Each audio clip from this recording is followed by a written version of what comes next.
የዛሬ ጨዋታ እንግዶቻችን ዶክተር ዘኪ ሸሪፍና አቶ ቡርሃን አህመድ በአሜሪካ ያሉ ትውልድ ኢትዮጵያውያን ሙስሊሞች ባቋቋሙት ማህበር ፈርስት ሂጅራና በድር ኢትዮጵያ መስራችና አሁንም በማገልገል ላይ ያሉ ናቸው። ወደ አሜሪካ የመጡበት መንገድ ይለያይ እንጂ ሁለቱም ተወልደው ያደጉት አዲስ አበባ ነው። ዶክተር ዘኪ ሸሪፍ በነጻ ትምህርት ዕድል ወደ አሜሪካ ሄዳሉ።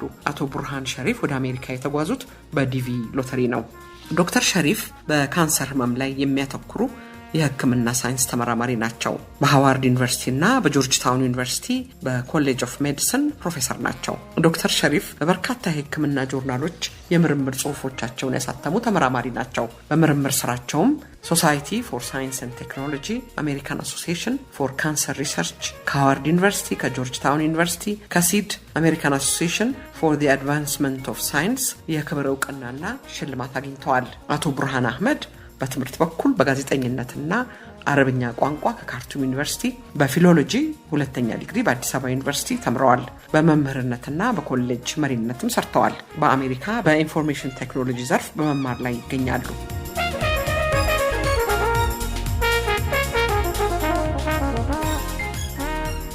አሻም የተከበራችሁ አድማጮቻችን፣ ይህ የቅዳሜ ጨዋታ የእንግዳ ዝግጅት ነው። በቅድሚያ የዛሬው ጨዋታ በሃዋርድ ዩኒቨርሲቲ አዳራሽ ውስጥ በመካሄዱ ለተፈጠረው የድምፅ ማስተጋባት ከፍተኛ ይቅርታ እንጠይቃለን። እንደ ሁልጊዜውም ከኛ ጋር በጨዋታ የረፍት ጊዜያችሁን ስታሳልፉ ደስ ይለናል። ሸገር 102.1 የእናንተ ሬዲዮ።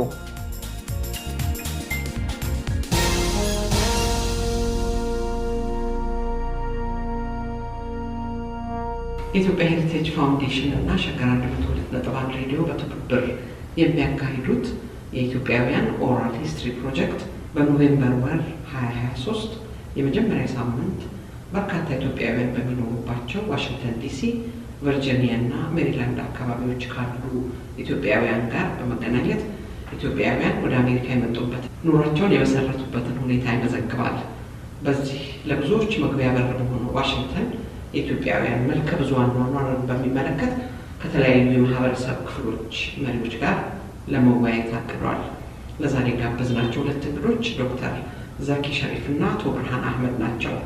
ዛሬ ኖቬምበር 2 2023 ነው። ቃለ መጠይቁን የምናካሂደው በሃዋርድ ዩኒቨርሲቲ ዲፓርትመንት ኦፍ አናቶሚ ነው። ይህንን አዳራሽ ለፈቀዱልን ለሚስ ሊነት ቶምሰን የአስተዳደር ጉዳዮች አስተባባሪ ከፍተኛ ምስጋናችንን እናቀርባለን። ዶክተር ዘኪ ሸሪፍ እና አቶ ቡርሃን አህመድ አብረውኛሉ። እኔ ማዛፉ ነኝ ከሸገር 102.1 ሬዲዮ።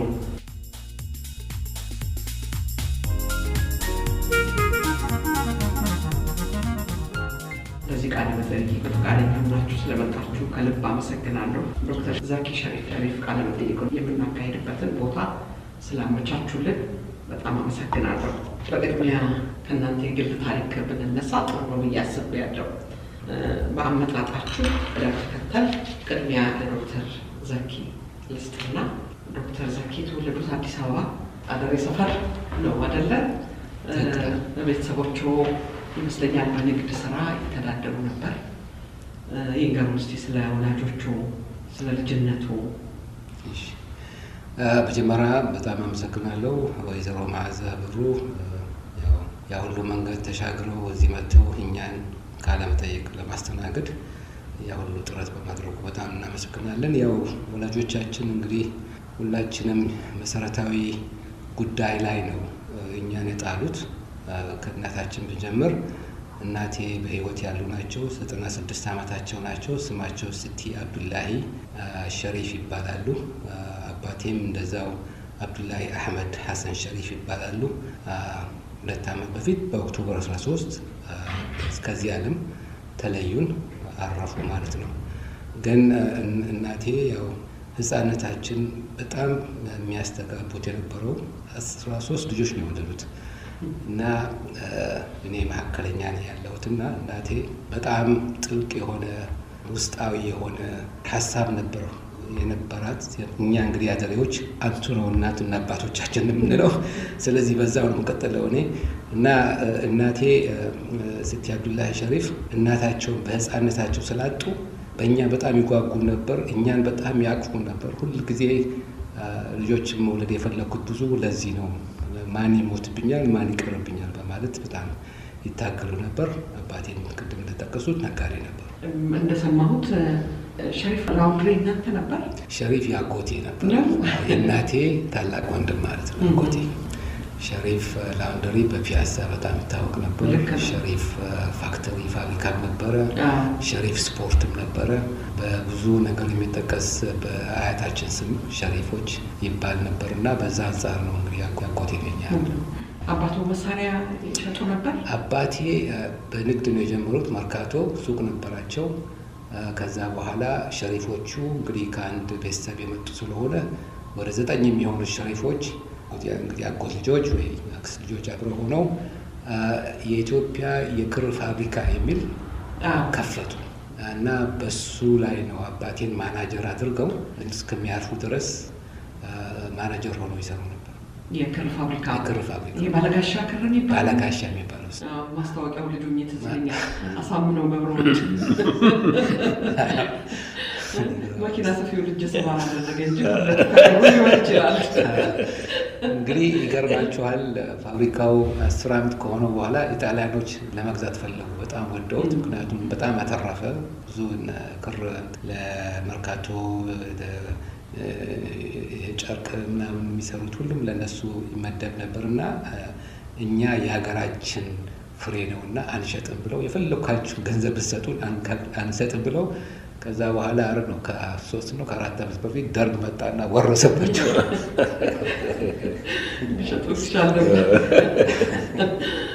ባለጋሻ ክር በጣም የታወቀ ነበር። መጨረሻ ግን ተመለሰ። ቢያደግ ጊዜ ተመለሰ። አልቻሉትም፣ ከሰረ በጣም እና ለባለቤቶችን መልስና እነሱ እንትኑንም ኪሳራውን የሚወጡት ምናምን ተብሎ ተመለሰላቸው። ከዛ እንደገና ሀብለው ተነስተው አባቴ ያለውን ዕዳ በሙሉ ከፍለው እንደገና ትርፋማ አደረጉት። አሁንም ቤተሰባችሁ እጅ ነው ያለው? አሁን እንግዲህ በእንትን ውስጥ ነው ያለው፣ በእኛ እጅ ነው ያለው። ግን እህቴ ነው እህቴ ታላቅ እህቴ እሷ ማናጀር ሆናለች። እሷ ፈሪዳ አብዱላ ሸሪፍ ትባላለች። እና እዛ ያሉት ሰራተኞች ስንት ዓመት የቆዩ ናቸውና የአባትሽ ጠባ ያለብሽ ባህሪሽ የአባትሽ ስለሆነ ትዝያት ያስደረግሽን ስለሆነ በጣም ነው የወደደው ስራችን ትስራል ያሉ ተስማምቷቸዋል። እሷም እየገፋችው ነው ያለው። በወላጆች የተጀመረ ቢዝነስ ወደ ልጆች አያልፍም አይደለ? አሁን ብዙ ጊዜ ወደ ልጅ አይሄድም። አሁን ሁላችንም ወተናል። እሷ ነው የቀረችው። እሷ መኖሯ ጥሩ ነው። መኖሩ ትልቅ ነው። ዶክተር ትምህርት የጀመሩት በእስልምና ሃይማኖት ትምህርት ቁርአን በመቅራት ቁርአን በመቅራት ከቤት ተጀመረ። ኡስታድ አህመድ የሚባሉ እየመጡ ያስተምሩ ነበር። ግን በቀን የምንማረው የነበረው አባድር የሚባል ትምህርት ቤት ነው። 1 2 3 ዓመት እዛ ተምረናል እና 1 2 ዓመት ተምሬ ነበር እዛ። ከዛ በኋላ ወደ ዘነበሩ ትምህርት ቤት ዘነበሩ ፒዜ እንደሚባል ብዙ ሰው አያውቀውም። ፒዜ ስላቸው ፒና ዜድ ፊደሎችን ለምን አመጣኸው? ትምህርት ቤት እንደሱ አይነት ትምህርት ቤት የለም ይሉኛል። ፒዜ የታወቀ ትምህርት ቤት ነበር እና በጣም የታወቀ ምስፎርድ ብትባል ነበር። ልክ ነው። ምስፎርድ የተባለች ጥቁር አሜሪካ ነበረች እና በጣም እንፈራት ነበር። እና እኔ መጀመሪያ እዛ ስመጣ በመሀል ዓመት ነው የመጣሁት። 3ኛ ክፍል 2ኛ ክፍል ነው መሰለኝ። እና በዛ አንጻር ነው ትምህርት ቤቱን የተሻገርኩት ማለት ከአባድር ወደዚህኛው። በጣም ይገርማል። አሁን ያሉበት ሃዋርድ ዩኒቨርሲቲ ልጃቸው የሚስ ፎርድ ልጅ አብይ ፎርድ እዚህ ነበሩ ይመስለኛል። ተፍቻለሁ። አሁን አስተዋልኩ። እውነትሽ ነው። ልክ ነው። እሳቸው ነበሩበት። በኋላ ወደ ኢትዮጵያ ሄደው መምህር ነበሩ አዲስ አበባ ዩኒቨርሲቲ። እዛ ነው ልጅ ነበረቻቸው እዛ ለነበሩት ትዝ ይለኛል። ነበረች። እዚህም ወንድም ነበራቸው መሰለኝ ፎርድ የሚባል አብራሪ ነበር ይመስለኛል። ፉል ሰርክል እንግዲህ ከዘነበ ወርቅ አንድ ቦታ አይቀመጡም ዶክተር። ወደ ተስፋ ኮከብ ደግሞ ሄዱና 6ኛ ክፍል ሚኒስትሪ እንግዲህ አባቴ መጀመሪያ ዘነበ ወርቅ ትምህርት ቤት በገባሁበት ጊዜ መሀል ዓመት ነው የገባሁት። ምክንያቱም ከሀደሬ ሰፈር ወጥተን ወደ ዳርማ ፋብሪካ የሚባል ወይም የከፍተኛ ፍርድ ቤት የሚባል ልደት አካባቢ እዛ ሰፈሩንና በዛ አንጻር ውጤቱም ተቀየረ። ዘነበ ወርቅ ገባሁ ማለት ነው። እና እዛ እያለሁኝ 2ኛው ዓመት ካለቀ በኋላ ጥሩ ውጤት አላመጣሁም ነበረ ሁለተኛ ወደ ሶስተኛ ለመሻገር ግን ፕሪንሲፓል ዋናው የትምህርት ቤቱ አስተዳዳሪ ስሙን ረሳሁት። ግዴ ለኔ በመሀል የመጣ ነው ብሎ አሳለፈኝና ሶስተኛ ገባሁ ማለት ነው። ምክንያቱም ከ56 ተማሪዎች 54ኛ ነበር የወጣሁት እና አባቴም ትንሽ ይሄ ልጅ ግዴ ለምን እንደውም ቃል ገብቶለታል መሰለኝ ፕሪንሲፓሉ ይሄ ልጅ በመሀል ስለገባ ነው ይችላል ብሎ ነበር። ከዛ በኋላ ሶስተኛ ክፍል እያለሁ ጥሩ ውጤት አግኝቼ እስከ 5ኛ የወጡትን ተማሪዎች ደብል ፕሮሞሽን ሰጥቷቸው ወደ 5ኛ ገባሁ። በዛን ጊዜ ነው ጠዋት የተማርኩ። አባቴ ማታ እንዳስተምር ብሎ 6ኛ ክፍል አስገባኝ። ተስፋ ኮከብ ሰፈራችን ቸኩለዋል ማለት ነው ቶሎ እንዲጨርሱት። በአንድ በኩል በጣም ረባሽ ነበር ካሉኝ እና በዚህ ብንወጥረው ጥሩ ነው፣ በትምህርት ውጥረት ቢያዝ ይሻላል።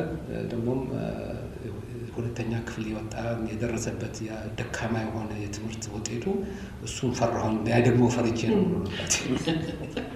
ስለዚህ ቀንና ማታ ተምረው ቀንና ማታ ማር ነበር። በዛን ጊዜ እንግዲህ ኢትዮጵያ ውስጥ ይመስለኛል አሁን ሳስበው ማንም ሰው ጠዋት መጠነኛ ትምህርት ቤት ክፍል ገብቶ ማታ አንድ ነው ወደፊት የሚያሳልፈው ክፍል መግባት ይችል ነበር ማለት ነው። እኔ ምን በእንደዚህ እንዳስገቡኝ አላወኩም። ግን 5ኛ ክፍል እያለሁኝ 1ኛ ወጣሁኝ ጠዋት በቀን ማታም 2ኛ ወጣሁኝ። ግን ምንድነው ሚኒስትሪ የሚባል ነበር የሚሰጥ በናሽናል ደረጃ። በዛኛው ልክ እንደው ማለፊያው ነው ጥሩ ውጤት ሳይሆን በቃ ለማለፍ የሚያስችል የሚኒስትሪ 6ኛ ክፍል ወሰድኩት እና ትዝ ይለኛል በዛን ጊዜ ውጤቱ የሚወጣ የነበረው በጋዜጣ ነው እና ከዛ በኋላ አባቴ ሁል ጊዜ ጋዜጣውን ይከታተሉ ነበርና ጋዜጣውን በእሑድ ቀን ነበር የሚወጣውና ቁጥሬን ይፈልጉ ነበር። እኛ እንቅልፍ ላይ ነበር።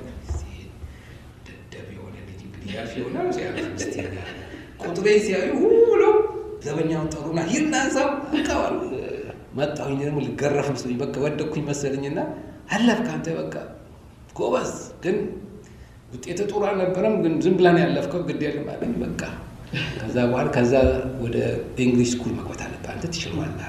እኔ በቃ በጣም ነው ያቃደፉ። ምንም እረፍት አላገኘሁም ማለት ይችላል ማለት እንግሊዝ ስኩል ሲያስገቡኝ እነሱ ደግሞ 7ኛ ክፍል ስታንዳርድ ፎር የሚባል የለንም ማለት ታዲያ 8ኛ ለመግባት ደግሞ ቴስት መውሰድ አለብህ አሰስመንት የሚባል። በጣም ጥሩ ውጤት አመጣሁኝ። እንግሊዝኛ ግን 0 ማለት ይችላል 0። ስለዚህ ግን እንትኑ ትምህርት ቤቱ ግድ የለም ቱተር በጎን በኩል እንቀጥርበታለን ወይም አለን ያሉት መሰለኝ ያስተምረዋል። እነሱ በእንግሊዝ ክላስ ሲኖሩ እሱ ይማራል እንግሊዝኛ፣ የቀረውን ከእነሱ ጋር ይማራል ብለው በጣም ነው የተቸገርኩት። ምክንያቱም ሁሉም ነገር በእንግሊዝኛ ነው ትምህርቱ በሙሉ፣ ሌሎች ኮርሶች በሙሉ በእንግሊዝኛ ነበሩና ምንድነው እኔ በራሴ ጥረት ላይብራሪ እየሄድኩኝ መጽሐፎችን ቼክአውት እያደረኩኝ አነብ ነበር። ሳይገባኝ ዝም ብዬ አነበው ነበር ታሪኩን ለመከታተል። በተለይ አጋታ ክርስቲ የምትባል ስቲቭ መክሌን የሚባል ቻርልስ ዲከንሰን የሚባል ዝም ብዬ መጽሐፎችን አነብ ነበር እና በማንበብ ብቻ ሲጨርስ በቃ ጨረስኩኝ ማለት ነው። በዛው ኮንቴክስቹዋላይዝድ የሆነ እንትኑ ቃላቶች ይገባ። ምንድነው ይሄ ቃል ብትለኝ አላቅም፣ ግን በአረፍተ ነገር መጠቀም ይችልበታል። ከዛ በኋላ እዛ የነበረው ላይብራሪያን ተስፋዬ መጽሐፎች አሉ እያለኝ መጽሐፍ ያስቀምጥልኛል። እዛ ትምህርት ቤት አረ ነው 2 ዓመት 3 ዓመት የቆየሁት። ግማሽ ላይብራሪውን ግማሹን እንትኖች መጽሐፎችን አንብቤ ጨረስኩ። ከዛ በኋላ እንግሊዝኛ ቁጭ የከለች ከስወዳደር ከጠቅላላው ትምህርት ቤቱ the most improved ተብሎ ሽልማት ሰጠኝ። ያን መጽሐፍ አብቦ ታዲያ መጽሐፍ አብቦ 8ኛ ክፍል ሚኒስትሪ የሚባል ደግሞ ሌላ ነበር። እዛው በጣም ጥሩ ያመጣሁኝ። እንግሊዝኛ ቆንጆ ነበር፣ ግን አማርኛ እስከዚያው ነበር። ወደ አማርኛ ስንመለስ ከዛ በኋላ ያው 9ኛ ክፍል ገብቼ መጨረሻው ላይ ይሁን መሀል ላይ ይሁን ዘመቻ መጣ። እድገት በህብረት አብዮት መጣ። ይሄ ቡርዥዋዢ ትምህርት ቤት ነው ተባለ። እንግሊዝ ስኩል ክላስ የዲፕሎማት ልጆች አሉ፣ የሮያል ፋሚሊ ልጆች ነበሩ እና እነዚህ በ9 ክፍልም ቢመደቡ ምንም ችግር የለም ተብሎ ለሌሎች ልጆች ግን በ10ኛ ክፍል ነው የተማሩት። ከዛ በኋላ በ13 እና 12 እና 13 ዓመቴ ውስጥ ነው ወደ ዘመቻ ለመጀመሪያ ጊዜ በህይወቴ ከእናትና አባቴ ሳለኝ መጀመሪያ ጊዜ በቃ ትላቅ ያው ሁሉም አለቀሱ። እንደምመለስ ማንም ሰው አላወቀም። ምክንያቱም የልጁ ህፃነቱ እዛ ሄደው ምን ያደርጋል ተብሎ ውርጌሳ የምትባል በጣም ከፍተኛ እድገት ያለባት በጎጆ የተከበበች ከተማ አውራ ጎዳናው 2 ቶሬንት ነው። ይሄ እነዚህ ትልቅ ትሬንት ኳትሮች የሚያልፉባት በዛ ነው ከተማ የተባለች በዛ ነው። ትሬንት ኳትሮች ስለሚያልፉ እንጂ 2 ጎጆዎች ያሉት አንደኛው መብራት አጥፊና የሚያበራ ነው ጎጆ ነው እና ልክ 9 ሰዓት ከመሆኑ በፊት ዲም ያደርጋታል። ትንሽ የቀነሰ ከዛ በኋላ ያው ቶሎ ቸኩለ የምትገባበት ቦታ ትገባለህ። ዘመቻ በዛን ጊዜ እንግዲህ ሰጠን ፍራሽ የሚባል ፍራሽ እንኳን አይደለም ጨርቅ ለማለት እንችላለን። 2 መግቢያ ያለው ግን ፍራሽ አይደለም። 2 ስፖንጅ ነው። በስፖንጅ ሰጥቶን እና አይጦች የሞሉበት ቦታ ነው። እዛ ትኋን የሞላበት ቦታ በረሮ ሁሉ ያለበትና ግን ጦርነቱ አትሊስት በዛን ጊዜ መንግስት ያደረገ ለምንድን ነው ዚፕ ነበረው። በዚፑ እንዘጋው ነበር። ታፍነን እዛ እንተኛ ነበር። አይጦ ግን ቀዶ እግራችንን ይነካ ነበር። ምን ስትሰሩ ቆያችሁ? እድገት በህብረት ማለት እንግዲህ ወደ ሰዎቹ ያለበት ቦታ ተገራ ምናምን መስራት ያለብን ቦታ፣ እርሻ ውስጥ ደግሞ እርዳታ የሚያስፈልግበት ቦታ ፕሮሌታሪያት ይባሉ ነበር ወይም በፊውዳል ሲስተም ነበር። እንግዲህ ባላባቶችን በጣም ማራቅና ከገበሬዎች ጋር አብሮ ምንድነው ችግራችሁ እንዴት እንፈታዋለን እና እነሱ ደግሞ የደርግ ልጆች ነው ነበር። እኛ የደርግ ልጆች አይደለም፣ ደርግን እንጠላዋለን አንፈልገውም፣ እሱን ወደዚህ ያላከን ግን ከእናንተ ጋር ተባብረን መስራት ፈልገን የደርግ ልጆች። ከዛ በኋላ አንዱ ተነሳና የደግ ልጆች ይስማማናል ብለን በዛው ከነሱ ጋር እንሰራ ነበረ። ያው ጠዋት ተነስተን በእግር እንሄዳለን። በጣም ረዥም መንገድ እንሄዳለን። አንዳንድ ጊዜ እባብ ያለበት ቦታ አለ፣ ተጠንቀቁ ይለናል። እና ደግሞ የሚሰጠነው ምግብ አንድ አይነት ነው፣ ሽሮ ነው ሁልጊዜ። ሽሮ በዛ በትልቁ ድስት አይደለም፣ ይሄ እንደው በርሜል አይነት የሚመስል ነገር አስተሰራ። ከዛ የታፈሰ ነው የሚሰጠን። እባካችሁ ትናንትና ትንሽ ሰጣችሁ፣ ትንሽ እንደው ደግሞ ይሄ ወረዛ ወቀት ያሉ በዛው እንኖር ነበር። ወባ 98% ወባ ያዘን። እኔም ወባ ይዞኝ ነበር በዛን ጊዜ። ሁላችንም ላበላብ ሆንን፣ አጣን፣ ራሳችንን ሳትን።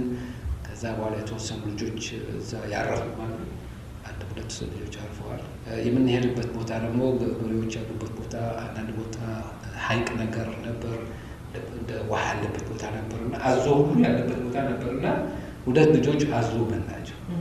ደግሞ አይተን ሁሉ እሱን አይተን እና እዚህ ሀገር ሲመጣና እንደው እዚህ በቴሌቪዥን ስናይ ትራውማቲክ የሆነ እንትን ይደርስባቸዋል ልጆች። ህፃንነታቸው ብዙ ነገር ካዩ የእድገታቸው ጉዳይ በጣም ይሰናከላል ምናምን የሚሉት ነገር እኔ አይገባኝም። ምክንያቱም ብዙ ነገር ነው ያየሁት።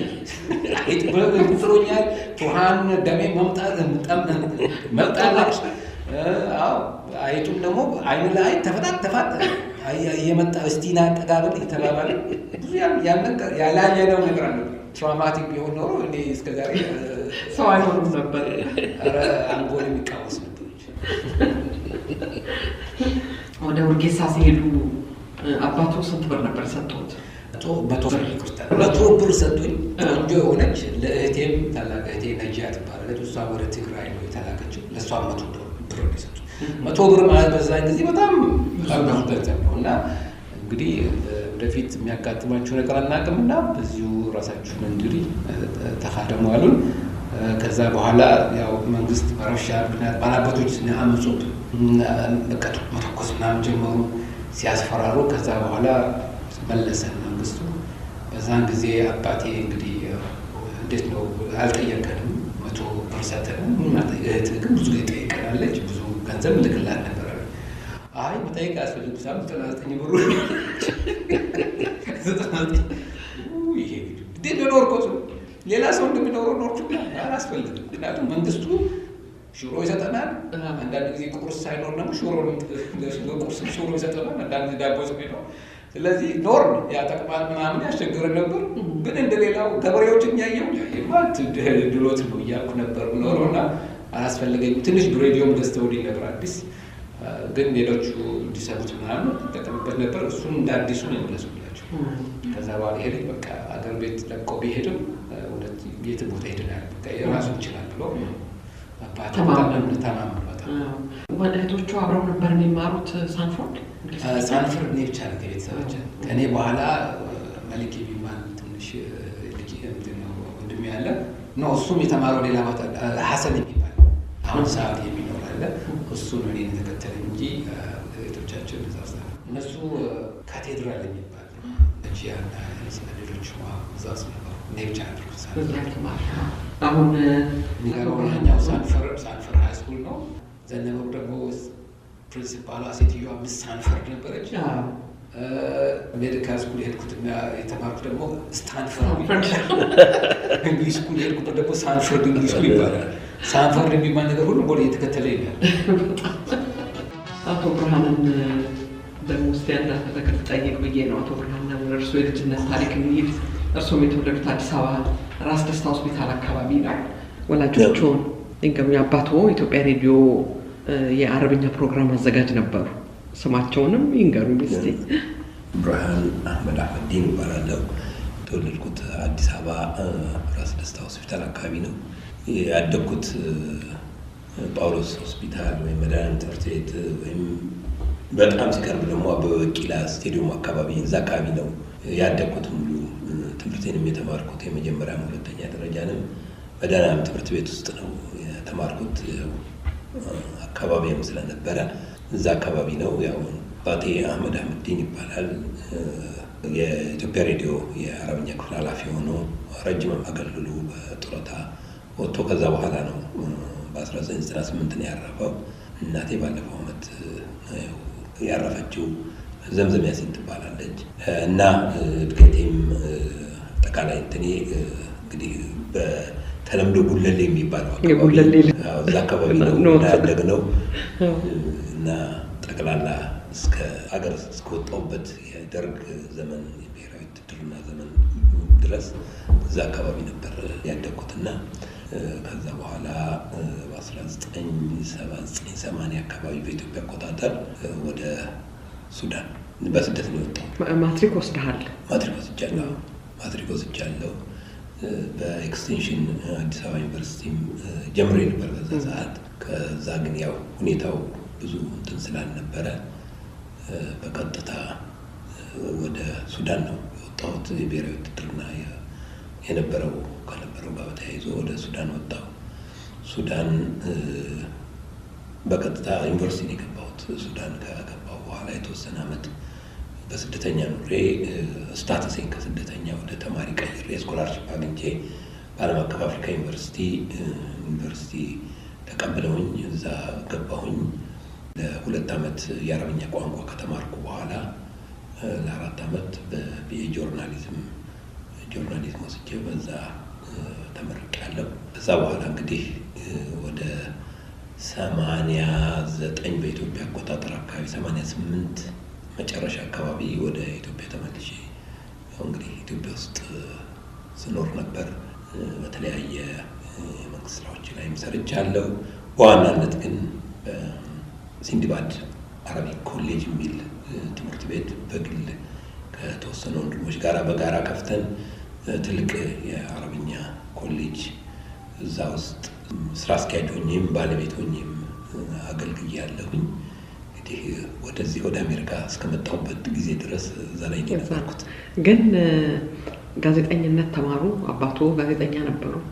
ለምንድን ነው ወደ ጋዜጠኝነት ያልሄዱት? እንግዲህ በአብዛኛው ስሰራቸው የነበረው ከትርጉም ጋር የተገናኘ ነው። የጋዜጠኝነት ስራ ነው ልንለው እንችላለን። በተለያየ የመንግስት መስሪያ ቤቶች ላይ ቢሆን ኤምባሲዎችም ጋር በትርጉም ስራ ሰራ ነበር እና የተቀራረበ ነው። እንግዲህ ጋዜጠኝነት ደግሞ ገንዘቡን በወቅቱ ትንሽ ስለነበረ የተሻለ ነገር ወደሚገኝበት በሚል ነው እንጂ ስራው ግን ኦልሞስት ከጋዜጦችም ከሚዲያዎችም ከተለያዩ ነገሮች የትርጉም ስራዎች ጋር የሚገናኝ ስለሆነ እዛው አካባቢ ነው የነበረው። እንግዲህ አዲስ አበባ ዩኒቨርሲቲ ገቡና ፊሎሎጂ ይማራሉ አይደል? እዛው ለማስተርስ ፕሮግራም እሱንም ይጨርሳሉ። እንግዲህ ከዛ በኋላ በማስተርስ አዲስ አበባ ዩኒቨርሲቲ ገብቼ በፊሎሎጂ ዲፓርትመንት 2 ዓመት ተምሬ ማስተር ዲግሪን ይዤ እንግዲህ ከዛ በኋላ ነው ከሀገር የወጣሁት። ያም ደግሞ በኮሌጅ ለነበረኝ የማስተማር ኮሌጅን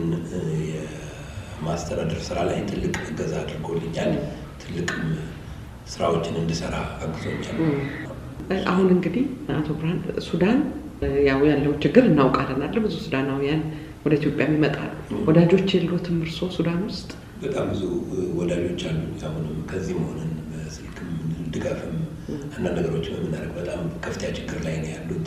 ትልቅ ነገር እኛን የረዱ ያገዙ ብዙ ነገር ያደረጉልን ሰዎች በአሁኑ ሰዓት እርዳታ ድጋፍ ጠባቂዎች ሆነዋል። በጣም በሚያሳዝን ሁኔታ ምናልባት ብዙ ሱዳን የኖሩ ሰዎች የሱዳኖችን ባህሪ ያውቁታል ብዬ እገምታለሁ።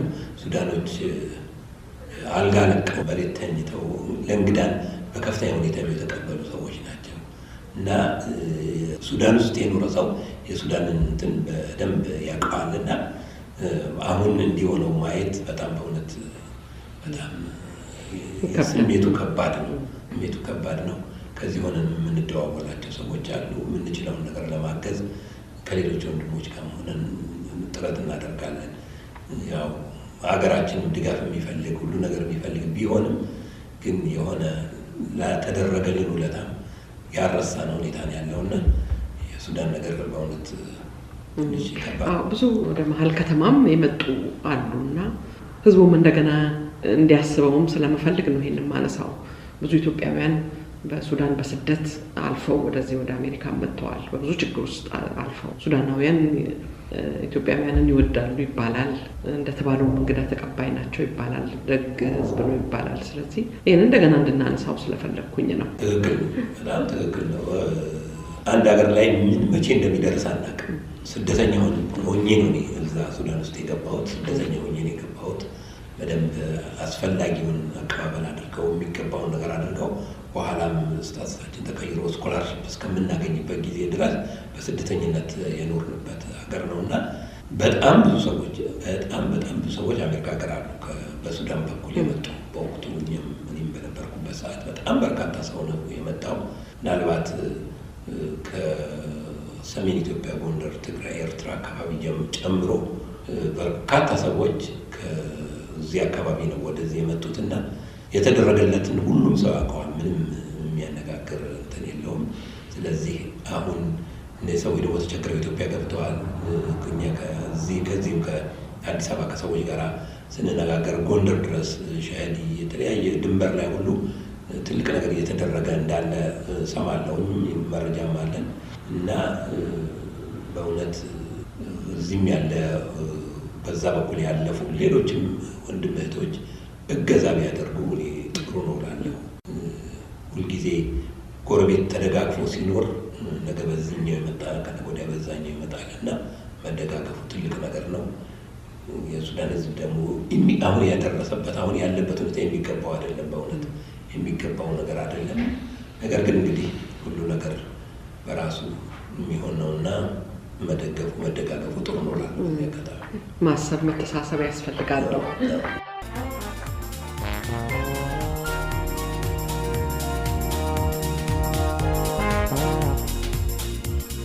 ሬዲዮ ጣቢያው ሸገር 102.1 ዝግጅቱ የጨዋታ እንግዳ ነው። እንግዶቻችን ዶክተር ዘኪ ሸሪፍና አቶ ቡርሃን አህመድ ናቸው። ሸገር 102.1 የእናንተ ሬዲዮ።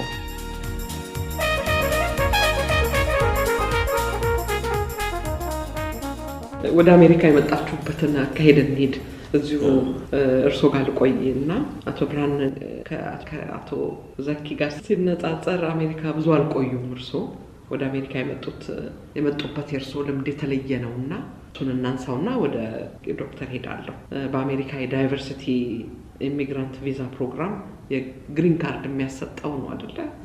ሎተሪ ይባላል። እንደውም ጭራሽ ዲቪ ሎተሪ ይባላል። ሎተሪ ቆርጦ ያውቁ ነበር አቶ ብርሃን? እኔ እንኳን ሎተሪ ቆርጦ ያላውቅም። የዲቪ ሎተሪ ራሱ እኔ አይደለም ባለቤቱ የሞላች ባለቤቴ ዲቪ ሎተሪ ሞልታ አልደረሰንም። እንደሞላች መረጃው ነግራኛለች። ዲቪ ሞልቼ ስራዋ ላይ ሆና ነበር። ከአዶፕሽን እዚህ ኤጀንሲ ጋር ውስጥ ነበር የምትሰራው እና የአዶፕሽን ኤጀንሲ እዚህ አሜሪካ ሀገር ነው ዋና ጽሕፈት ቤቱ ያለው እና እዛ ሞልተው በፊት ምናልባት ታስታውሽ እንደሆነ በእንትን ነበር በኢንተርኔት ነበር ሲሞላ የነበረው እና ቀጥታ ሞልተው ሳይደርሰን ቀረ። በሚቀጥለው ዓመት ለትሬኒንግ እዚህ ሀገር መጣ ነበር። ለትሬኒንግ ከስራዋ እዚህ ሀገር በመጣችበት በዛ ሰዓት ጓደኞቿ መልሰው ያንኑ ላኩት። የራሳቸውን ሲልኩ የእሷም ሳንልክላት ብለው ላኩት እና እሷ እዚህ ሀገር መጣ ተመልሳ ስትሄድ መላኩን አታውቅም። እነሱም ረስተውታል። እንትን አድርጓል። ተመልሳ ኢትዮጵያ ትመጣለች። እንደገና ልጆቻችን እዚህ ነው የተወለዱትና እርግዝና ሲመጣ ወደዚህ ሀገር ለመውለድ መጣ። በ40 ቀኗ በቀን የዚህ ሀገር መኖር አልፈልግም፣ እዚህ ሀገር መኖር የሚመቸኝ አይመስለኝም ብላ መንታ ልጆች ነበር የተወለዱትና ልጆቹን ይዛ በ40 ቀኗ አዲስ አበባ በገባች በ15ኛው ቀን ዲቪ ደረሰች ብለው ደውለው ነገሯት። እኔ ራሴ ማመን ምክንያቱም ልጆቹ እዚህ ስለተወለዱ ኦልሬዲ ሲቲዝን ሆነዋል። ትምህርታቸውን ሃይስኩል ድረስ አዲስ አበባ ከጨረሱ በኋላ ለዩኒቨርሲቲ ወደዚህ ይመጣሉ የሚል ሀሳብ ነው በቃ ተነጋግረን ጨርሰን የነበረውና ከ15 ቀን በኋላ ራስ ቤት እያለች ደውለው ዲቪ ደርሶሻል ብለዋት ዲቪ ደረሰ ፕሮሰስ አድርገን እንግዲህ ወደዚህ በግድን ይመጣል። እኔ ሱዳንም ሌላም እንትን ሀገሮች ላይ ሆኜ በጣም ጥረት አድርጌያለሁ ወደዚህ ሀገር ለመምጣት፣ ግን በፍጹም ሳይሳካ ቀርቶ ኢትዮጵያ በሰዓቱ ደግሞ በግድ ደግሞ ባላሰብነው ሰዓት ስለዚህ እንድንመጣ ነው የሆነው እና የዲቪው እንትን ይህን ነው የሚመስለው። እንግዲህ ይሄ የተለየ ልምድ ነው በእርሶ በኩል እና ያው በቋሚ አሜሪካ የመኖሪያ ፈቃድ ያሰጣል ይሄ እድል አይደለ? ወዲያውኑ ግን አልከበደም? ልጆች ይዞ እዚህ መጥቶ ያውም እንግዲህ በግፊት መጣችሁ።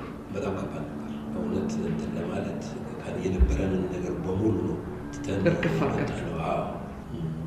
እንግዲህ እዚህ የሚሉት ነገር አለ ዲግሪም ማስተርስ ምንም አንቺን ነው እንጂ ዲቪ ቪዛ የሚሰጡት እሱን አይሰጡት እና ከዜሮ መጀመር ነው።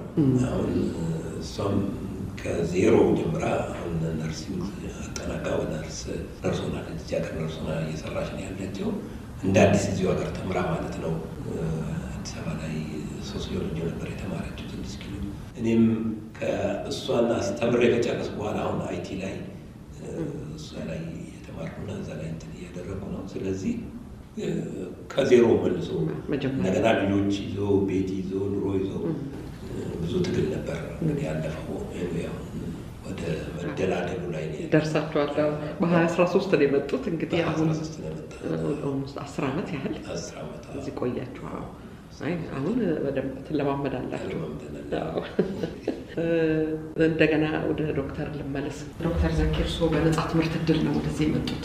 አዎ ልክ 9ኛ ያው መሀል ላይ ያለ ዘመቻ ከመጣን በኋላ ከዘመቻው ስንመለስ እዛው ዘመቻ ውስጥ እያለን አባቴ ኮረስፖንደንስ እንድማር አድርገው ነበር እና ኦክስፎርድ ዩኒቨርሲቲ ነበር ሜንስ ኮረስፖንደንስ። በዛ አንጻር እንግዲህ ስንመለስ ወደ አዲስ አበባ ወደ ብሪቲሽ ካውንስል የሚባል ፒያሳ ውስጥ ነበር። እዛ GCE የሚባል ጀነራል ሰርቲፊኬት ኦፍ ኤዱኬሽን የሚባል እንትን የሃይ ስኩል ፓሲንግ ኤግዛም ነበር መሰለኝ። እሱ ተቀመጥኩኝና ጥሩ ውጤት ስላገኘውኝ በሱ ተመርኩዤ አባቴ ጋር ተስማምተን ወደ አሜሪካ እንትን አፕሊኬሽናችንን አስገባል። በዛን ጊዜ 14 ዓመት የነበረ።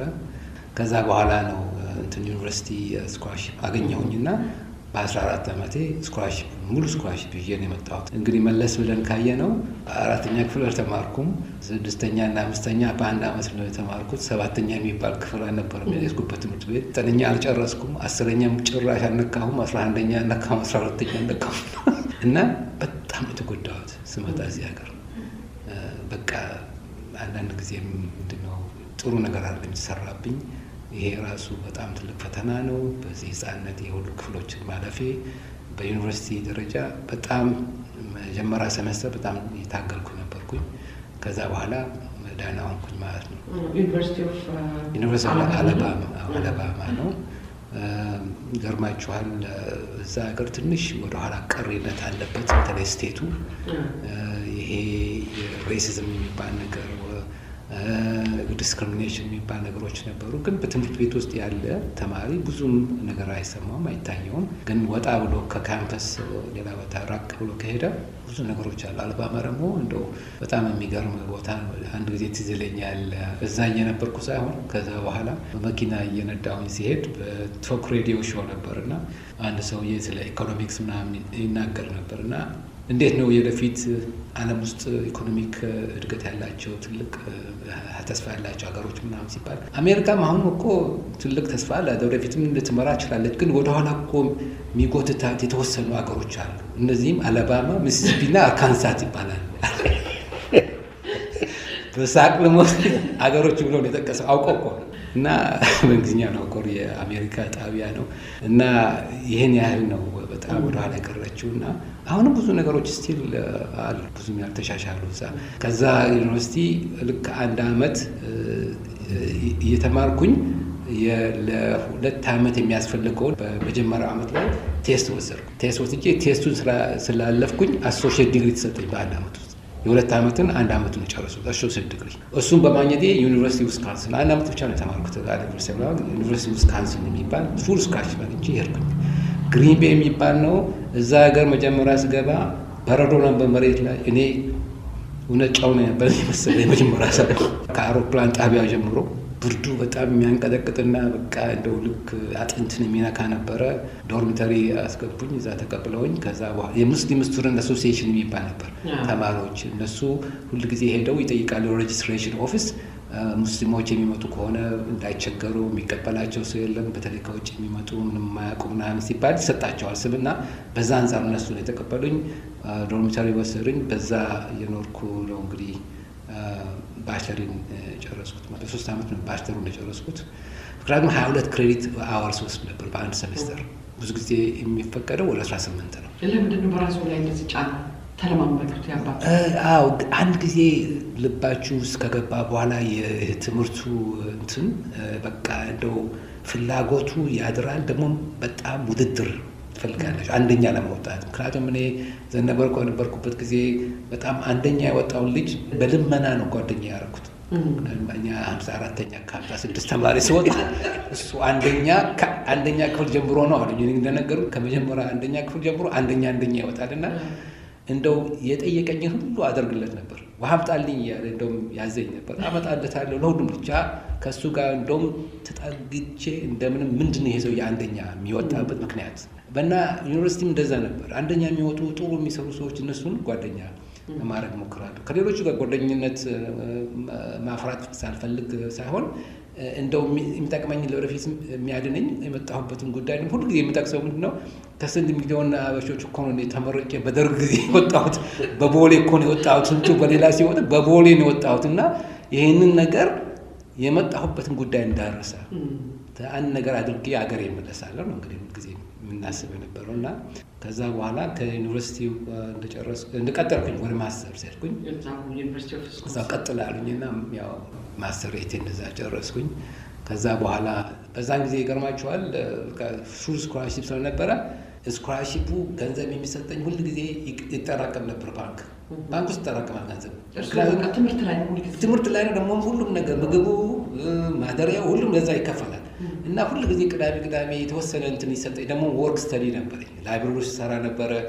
የማገኘውን ገንዘብ እጄ ቅዳሜ ባንክ ሄጄ ሳስቀምጥ ሁል ጊዜ ዲፖዚት ባደረገው እና ሴትዮዋ አንድ ጊዜ ቴለሯ son come here do you know we also have withdrawal you can actually withdraw money እንደሱ ስትለኝ ጊዜ I don't want to know anything about withdrawal. I don't need any withdrawal. Just please make sure the bank keeps the money that I'm depositing right now. Don't remind me of withdrawal. Just in case, you never know. It's some kind of emergency. Okay, thank you very much. በቃ አይወጣም። ያ ሁሉ ያጠራቀሙት ገንዘብ መጨረሻ ግን አባቴ እስቲ ወንድምህ አለ ዩኒቨርሲቲ እንደገና እንዳንተ ዘመቻ እየጠሩት ነው ያስቸገሩት ናቸው። ሁለተኛው ነው መሰለኝ እንደሱ ነው የሚባለው። ሁለተኛው ከኛ በኋላ ያመጣው አንድ ሌላ መሰረተ ትምህርት ነው። እዛ በዛን ጊዜ የሰማነው ነገር ብዙ ገንዘብ እንዳጠራቀምክ ምናምን ሰምተናል እና ይሄ ነገር ለመጠቀም አለበት ልጆች ተባሉ። ለሞሩ ስንት ነው ምናምን ሲባል ስነግራቸው ጊዜ ይሄ 4 ልጆችን የሚያስመጣ አንድ ልጅ ብቻ አይደለም። እውነት በዛን ጊዜ ከዩኒቨርሲቲ ኦፍ አላባማ የሚከፈለኝ ነበር ገንዘብ። ከዛ በኋላ እስከ ማስተሬት እስከማጠና ሁሉ ይከፈለኝ ነበር። ደግሞ እሱ እንትን ፋውንዴሽን ፎርድ ፋውንዴሽን አንደኛ የሚወጡ ተማሪዎች ብሎ ፋውንዴሽን ግራንት ይሰጣል ነበር። እሱ በጣም ጠራቅሞ ነበር ብዙ ገንዘብ 70,000 ምናምን ይሆን ነበር ዶላር። እንግዲህ በዛን ጊዜ በሉ እንግዲህ እና በጣም አሜሪካ 4 ልጅ ስለሚያስተምር አንደኛውን አሁን ቶሎ ከዚህ ከዩኒቨርሲቲው አሉኝና እሺ ብዬ ያው ተቀበሉት። እዚህ ቦስተን ዩኒቨርሲቲ አካባቢ ነበር። ከዛ በኋላ ቴክሳስ ሄደ። ሁሉንም እኔ ነበር የከፈልኩለት። ከዛ በኋላ ታላቅ እህቴ መጣች፣ ከፈልኩኝ። እንደገና ሌሎች ሲመጡ ሁሉም ነገር አዘጋጀሁ፣ ሁሉ ነገር እየከፈልኩኝ። ከዛ በኋላ እኔ እንዴት ነው አጠራቅም ለጡረታ የማይሆን እንዴት ነው ለራሴ እያልኩኝ ግድ የለም አላህ ይከፍልሃል፣ አንተ በጦር ጊዜ ወጣሃል። እኛ በቃ በዛ ነበር እንትን ያልኩት። 8ቱ ነው እዚህ ያሉት፣ 7ቱም 6ቱም እኔ ነው ያስመጣኋቸው። እንደው ደህና የተባረከ ገንዘብ ሆኗል። አዎ እንደዛ ከተባለ የተባረከ ገንዘብ ነበር።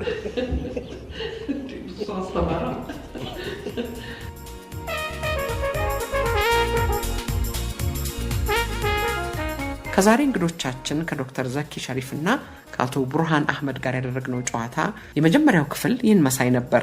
ከጥቂት ፋታ በኋላ ሁለተኛውን ክፍል ይዘንላችሁ እንቀርባለን። ለአሁኑ ለመሰናበቻ ይህን ሙዚቃ ጋብዘናል።